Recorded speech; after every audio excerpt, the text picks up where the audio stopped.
বর্তমান সরকার যদি একটা সুষ্ঠু নির্বাচন করাই দিতে পারে এবং সুষ্ঠু নির্বাচনের মাধ্যমে যদি একটা গণতান্ত্রিক সরকার প্রতিষ্ঠিত হয় তাহলেই সম্ভব জনগণের সমস্যার সমাধান করা হওয়া। কোনো তত্ত্বাবধায়ক সরকার বিকল্প সরকার দিয়ে কোনো দিন কোনো পৃথিবীতে সমস্যার সমাধান হয় নাই। যত সমস্যার সমাধান হয়েছে গণতান্ত্রিক সরকার দিয়ে সমস্যার সমাধান হয়েছে। আর সংস্কারের কথা বলে, সংস্কার যাই করুক, এখন সংস্কারের তো অনুমোদন লাগবে। অনুমোদনবিহীন সংস্কার তো কোনো কাজে লাগবে না। অনুমোদন করতে হলে পার্লামেন্টের দরকার। পার্লামেন্টে যারা আসবে তারা যদি অনুমোদন করে তাহলে সংস্কার যা করা হয়েছে তা কাজে লাগবে। তাই দলের সাথে যে সমস্ত দলগুলি বর্তমান স্বাধীনতার পক্ষে লড়াই করেছে সেই সমস্ত দলগুলির সাথে সুসম্পর্ক রেখে এই সরকারকে অবশ্যই চলতে হবে। সরকার যদি মনে করে অতীতের 111 সরকারের মতো আমরা নতুন নতুন দল করে আমরা সমস্ত সমস্যার সমাধান করবে, তাহলে আপনাদের জন্য অপেক্ষা করবে, আমাদের জন্য অপেক্ষা করবে এমন মহা বিপদ যা আমি বলতে পারছি না। আপনাদেরকে সবাইকে চেষ্টা করতে হবে যে সমস্ত গণতান্ত্রিক দল গত আন্দোলনে এই স্বৈরাচার সরকারকে বিদায় করেছে তাদেরকে একত্র রেখে তাদের পরামর্শ নিয়ে তাদের কথা শুনে যদি আপনারা সরকার চালাতে পারেন তাহলে আপনারা একদম গ্রহণযোগ্যতা পাবেন, নতুবা আপনাদের গ্রহণযোগ্যতা পাওয়ার কোনো কারণ নাই। কারণ আপনাদের গ্রহণযোগ্যতা দেবে যারা নির্বাচন করবে, নির্বাচনে যারা পাশ করে যারা সংসদে যাবে তারাই তো আপনাদের এগুলি গ্রহণযোগ্যতা অনুমোদন দেবে। এত সহজ নয়। এটা কোনো কোম্পানি চালানো নয়, দেশ চালানো। এটা অন্য কোনো সংস্থা চালানো নয়, এটা দেশ। আপনারা খাস করে দোয়া করবেন। আমাদের দেশনেত্রী খালেদা জিয়া অসুস্থ, লন্ডনে গেছেন চিকিৎসার জন্যে। উনি অসুস্থ, ওনার জন্য খাস করে দোয়া করবেন। আল্লাহ যেন ওনাকে সুস্বাস্থ্য নিয়ামত দান করেন।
জোহরের নামাজের সময় হয়ে আসছে, আপনাদেরকেও খাওয়ার সময় চলে আসছে। আমি একটি কথা বলতে চাই, আপনারা আমার ভাই আর আমি আপনাদের কি সেবক। আপনারা আমার কি ভাই, আমি কি সেবক, মানে কামলা। কামলা বুঝেন তো? আমি সারা জীবন আপনাদের একজন কামলা হিসেবে থাকতে চাই, আপনারা যদি দোয়া করেন। আর আপনাদেরকে আমি এতটুকু বলতে চাই, আল্লাহ যদি সুস্থ রাখেন, ভালো রাখেন, প্রতিটা ইউনিয়নের, প্রতিটা স্কুল, প্রতিটা কলেজ, কারণ অনেক ভাইয়ের আজকে আসতে পারে নাই, আমি ঘরোয়াভাবে সবার সাথে কথা বলার চেষ্টা করব, আপনাদের কথা শুনতে চেষ্টা করব, আপনাদের মনের ভাব শুনতে চেষ্টা করব, এবং শুনে আমি চেষ্টা করব এগুলিকে সমাধান করার জন্যে। আপনারা আমার জন্য দোয়া করবেন, দেশের জন্য দোয়া করবেন, তামাম দুনিয়ার মানুষের জন্য দোয়া করবেন, না যারা আল্লাহ পাক তাদেরকে হেদায়েত নসিব করেন। আজকে এই অনুষ্ঠানে যারা আয়োজন করেছেন, যারা অনেক কষ্ট করেছেন, অনেকভাবে সহযোগিতা করেছেন, বিশেষ করে সাংবাদিক ভাইয়েরা, এই মুরাদনগর পাড়াগাঁয়ে এত কষ্ট করে আপনারা এত দূর থেকে এসেছেন, এত কষ্ট করে এসেছেন, আপনাদেরকে ধন্যবাদ দেওয়ার মতো ভাষা আমার নাই। আমি আপনাদের কাছে কৃতজ্ঞ, আমি অভিভূত। আর বিশেষ করে স্কুলের শিক্ষকরা, ছাত্র ছাত্রী ভাই বোনেরা যে কষ্ট করে আপনারা আসছেন, আপনাদেরকে একটা জিনিস জানতে চাই, আপনারা তো ইচ্ছা করে আসছেন না কেউ আপনাকে জোর করে আনছে? ইচ্ছা করে আসছেন? তাহলে হাত তোলেন, কারা কারা ইচ্ছা করে আসছেন। আল্লাহ কবুল রাখুক। কারণ ভাই আমি বলি, এই মুরাদনগরে আমি বিদেশে থাকতে আমার হিন্দু ভাইয়েরা আমার জন্য একটা ইয়ে করেছিল, কি বলেন, মানববন্ধন করেছিল।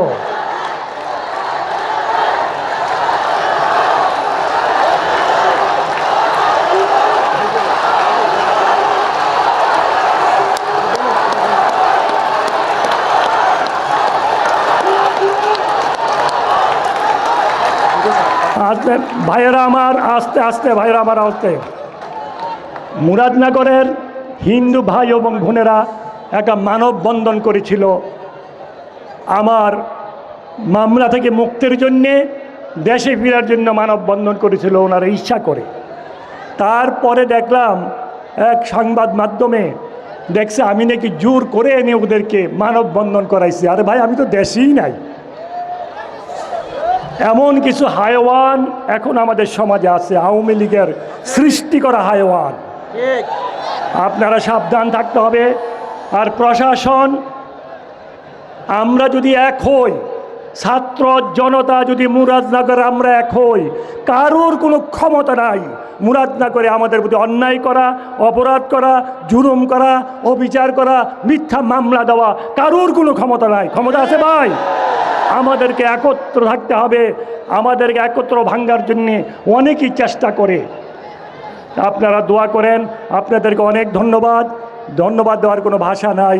আর আপনাদেরকে আরেকটা ঘোষণা দিতে চাই, আপনারা ছাত্র ভাইয়েরা এবং মাদ্রাসার স্কুলের ছাত্র ভাইয়েরা যারা আছেন, আগামী বছর আল্লাহ যদি বাঁচায় রাখেন, আমি মাদ্রাসা থেকে 2 জন, হাই স্কুল থেকে 2 জন, দাখিল মাদ্রাসা থেকে, কলেজ থেকে 2 জন, মোট 6 জন। 6 জনকে আমি উমরা করানোর ব্যবস্থা করব এই অগাস্ট মাসের আন্দোলনের শহীদদের রুহের মাগফিরাতের জন্যে। ছাত্র ভাই বোনদের মধ্যে, অন্য কারোর মধ্যে না। কয়জন? 6 জন। স্কুল কলেজ মাদ্রাসা থেকে 6 জনকে উমরার ব্যবস্থা করব এই আগস্ট মাসে যারা শাহাদাত বরণ করেছেন তাদের রুহের মাগফিরাত করার জন্য। আপনারা জেনে আনন্দিত হবেন, মুরাদনগর আলহামদুলিল্লাহ 6 জন শাহাদাত বরণ করেছেন। মুরাদনগরে এই শাহাদাত বরণ পরিবারদের মধ্যে আমি বিদেশ থেকে শুনে তাদেরকে নগদ অর্থ প্রদানের ব্যবস্থা করেছি, তাদের বাড়িতে লোক যাওয়ার ব্যবস্থা করেছি। 2 জনের বাড়ি ছিল না, তাদেরকে বাড়ি করে তাদের বাড়িতে উঠার ব্যবস্থা আল্লাহর রহমতে করে দিয়েছি আলহামদুলিল্লাহ। আপনারা এবং এই 6 জনের মধ্যে 1 জন না 2 জন ছাত্র ছিল না, 2 জন ছাত্র ছিল। ওই ছাত্রদেরও আমি টাকা দিয়েছি নগদ, এক এক পরিবারকে আমি যতটুকু পেরেছি বিদেশ থেকে 50,000 টাকা করে আমি দিয়েছি। কারণ আপনারা তো জানেন আমাকে শুধু মামলা দিয়েই আওয়ামী লীগ সরকার ক্ষান্ত হয় নাই, আমার ব্যবসা বাণিজ্য সব কিছুকে ধ্বংস করে দিয়েছে। তারা কত বড় হায়ওয়ান, আল্লাহ ওদের বিচার করো। আল্লাহ বিচার করেছে, আরও ওদের বিচার করবে। আওয়ামী লীগ যেন এই বাংলার জমিনে ফিরে না আসতে পারে সেদিকে আপনাদেরকে খেয়াল রাখতে হবে। আওয়ামী লীগকে বাংলার জমিনে আর ক্ষমতা আসতে দেওয়া হবে না, দেওয়া হবে না, দেওয়া হবে না। আপনাদেরকে অনেক ধন্যবাদ, অনেক ধন্যবাদ। এবং শতাধিক আহত ব্যক্তিদেরকে চিকিৎসা দেওয়া হয়েছে, আলহামদুলিল্লাহ। আপনারা দোয়া করবেন আমার পরিবারের এবং আমার পরিবার কিন্তু মুরাদনগরের জনগণও আমার পরিবার, তারা আমার কলিজার টুকরা। কারণ এই 13 বছর বড় লোকরা কিন্তু খবর লইছে না। খবর লইছে কারা জানেন? গরিব মানুষরা, মুরাদনগরের পাড়া গায়ের গরিব মানুষরা আমার খবর লইছে। আপনারা আমার জন্য দোয়া করবেন। আপনাদেরকে অনেক ধন্যবাদ। আসসালামু আলাইকুম রহমতুল্লাহি ওয়া বারাকাতুহু। দোয়া করা হবে, শাহাদাত যারা বরণ করেছেন ওনাদের জন্য দোয়া করবেন হজরতজি, এবং আপনারা সবাই দোয়াতে শরিক হবেন। আর হজরতজিকে অনুরোধ করব, যারা হাসপাতালে পড়ে আছে পঙ্গুত্ব অবস্থায়, কি অবস্থায় আছে বুঝাতে পারবো না, আমি নিজে দেখিয়েছি হাসপাতালে ওদের করুণ অবস্থা, ওনাদের জন্য দোয়া করবেন।